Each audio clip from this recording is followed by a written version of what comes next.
السلام عليكم ورحمة الله وبركاته. لو عاوز الذنب يدوب صلي على المحبوب.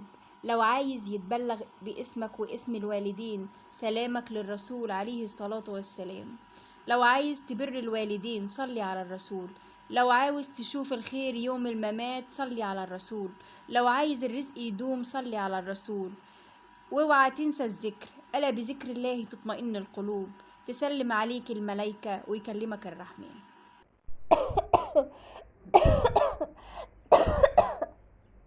ايه ده؟ ايه فلفله الكحه دي كلها؟ لا حول الله يا ربي. انت بريتي ولا ايه؟ وبعدين ما رحتيش للدكتور ليه؟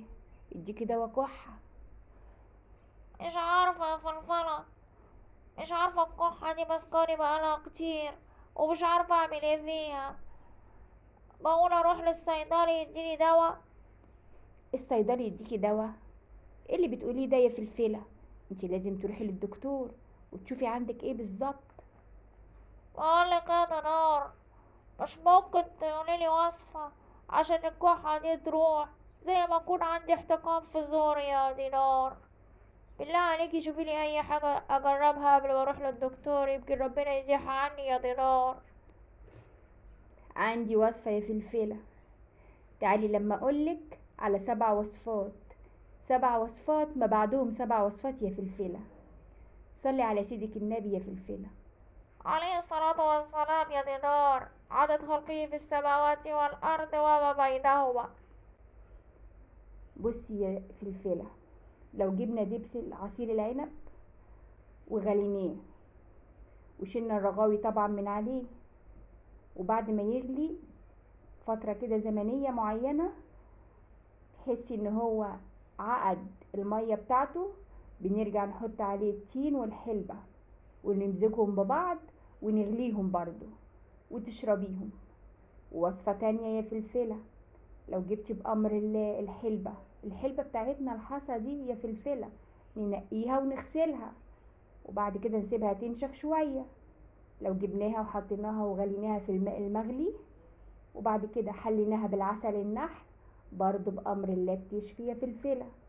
وبعد كده بأمر الله وصفة تانية، لو جبنا الخردل والخردل ده هتلاقيه عند العطار وحطينا معاه العسل وقلبناه وشربناه على الريق، برضو هتخفي من الكحة اللي ماسكاكي دي يا فلفلة. في وصفة تانية يا حبيبتي، لو جبنا عصرنا البطيخ. عارفة البطيخ يا فلفلة؟ أيوة عارفة البطيخ، أنا باكله بالجبنة القديمة. لا المرة دي بقى مش هتاكليه بالجبنة القديمة، المرة دي هتعصريه وتجيبي الجنزبيل ومعاه العسل وتخلطيهم ببعض وتحطيهم على النار وتشربيهم يا فلفلة. ولو جبنا حاجة تانية يا فلفلة، لو جبنا الزبيب يا فلفلة. أيوة الزبيب بتاع رمضان، بتاع الكنافة. ايوه بتاع الكنافة يا فلفلة. لو جبنا الزبيب واليانسون وحطيناهم على النار يغلوا كده قيمة 10 دقايق 5 دقايق، وبعد كده هرسناهم وحطينا عليهم اللوز ده برضو نفس الحكاية، هتغليهم تكملي الغلي على النار وبعد كده هنقوم حلوهم العسل الابيض يا فلفلة وتشربيهم ان شاء الله وبأمر الله هتخفي يا فلفلة. والوصفة التانية يا فلفلة خدي عندك، لو جبتي النعناع وما أدراكي ما النعناع وفوائد النعناع يا فلفلة، وحطينا عليهم خل وبعد كده شربناهم. طبعا النعناع لازم تغسليه كويس وتغليه وبعد كده تاخدي المغلى بتاعه تحطي عليهم حبة خل وتشربيهم يا فلفلة. ولو جبنا العرق سوس، مع ان في ناس كتيرة ما بتحبهوش بس هو خطير في العلاج يا فلفلة، لو جبتيه وغليتيه وشربتيه برضو بيوتر السعال اللي هي الكحة يا فلفلة. ولو جبنا الحلبة تاني، شفتي بقى الحلبة ليها فوائد كتيرة، يمكن اكتر حاجة ليها قيمة غذائية هي الحلبة يا فلفلة سواء المطحونة او الحصى. لو جبنا الحلبة وحطينا بإذن الله عليها حبة البركة، وما أدراكي ما حبة البركة اللي ذكرها سيدنا النبي عليه الصلاة والسلام في الحديث الحبتين السوداء اللي هي التمر وحبة البركة. اللي بتقضي على السموم يا فلفلة، بتقضي على سموم الجسم كلها حبة البركة، إلا طبعا السام اللي هو الموت. لو جبنا حبة البركة وجبنا عليها المستكة والبان الدكر، وما أدراكي لبان الدكر، هو مر بس علاجه زي السكر يا فلفلة، في 5 دقايق يشفيكي من السعال يا فلفلة، والشافي ربنا وحده. لو جبناهم وغليناهم وحليناهم بالعسل وشربتيهم يا فلفلة على الريق، برضو بتخفي بأمر الله من السعال يا فلفلة. ايه رأيك يا فلفلة في الوصفات الكتيرة قوي دي والجميلة قوي دي اللي الناس ما تعرفش حاجة عنها يا فلفلة؟ ايه رأيك بقى يا فلفلة؟ الوصفات دي جميلة أوي يا دينار. أنا أول مرة أمسك ورقة وقلم وأكتب وراك الوصفات دي. عارفة ليه يا دينار؟ لأن الكحة دي أخطر مرض ممكن يصيب البني آدم. أنا بقالي ياما ما بنامش بسبب الكحة. متشكرة يا دينار. طب يلا بينا بقى علشان نعمل وصفة الأكل الجديدة يا فلفلة. عارفة هنعمله ايه النهاردة يا فلفلة؟ النهاردة هنجفف الملوخية اللي كلنا بنحبوها، الأكلة الشعبية اللي المصريين كلهم بيموتوا فيها. دلوقتي بقى احنا اهو، بسم الله الرحمن الرحيم، والصلاة والسلام على أشرف المرسلين. جبنا الملوخية نقعناها بحبة خل وملح، وبعد كده غسلناها غسلة كويسة وسبناها تتنشف شوية، صفيناها على الصفاية، بعد كده سبناها تتنشف. جبنا خرقة نضيفة أو فوطة نضيفة وحطيناها عليها. دول 10 كيلو ملوخية. طبعا عبال التقطيف والذي منه بتبقى حجمها صغير.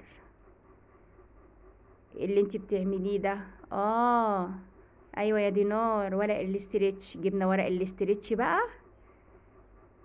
انت مش هتسلقي يا دينار.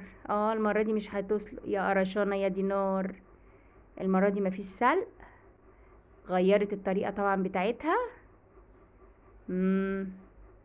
بتلفها اهي دينار. تلفها ازاي بقى؟ بورق الاسترتش وبتطلع الهوا منها. قلنا نجربوا طريقة جديدة غير السلق بقى والصدمة والذي منه. والطريقة دي وما كمان ما خرطناهاش. في بعض الناس بقى بيخرطوها وبعد كده بيحطوا لها ميه في برطمانات وبيحطوها سواء في اكياس وفي الفريزر كده. احنا عملناها ما جيناش جنبها خالص، يا دوبك غسلناها ونشفناها ولفيناها بورق الاسترتش. طبعا ورق الاسترتش ده بقى الطريقة دي جربوها بإذن الله هتكون مفيدة وأحسن بكتير كده. قيمتها الغذائية ما بيقلش منها حاجة، لأن احنا عارفين ان سلق أي خضار بيقل من قيمته الغذائية. وبصي الورق الاسترتش بياخد كمية كبيرة، بتضغطي عليه وبتطلعي الهواء فبياخد منك كمية كبيرة. طبعا الملوخية دلوقتي ب2 جنيه الكيلو، وساعات بتوصل لجنيه. طبعا في ملوخية صحراوية ورقة كبيرة، والورقة الصغيرة بتبقى الملوخية الفلاحي. طبعا ايه احلى حاجة؟ طبعا البلدي والفلاحي. بس ضغط عليها.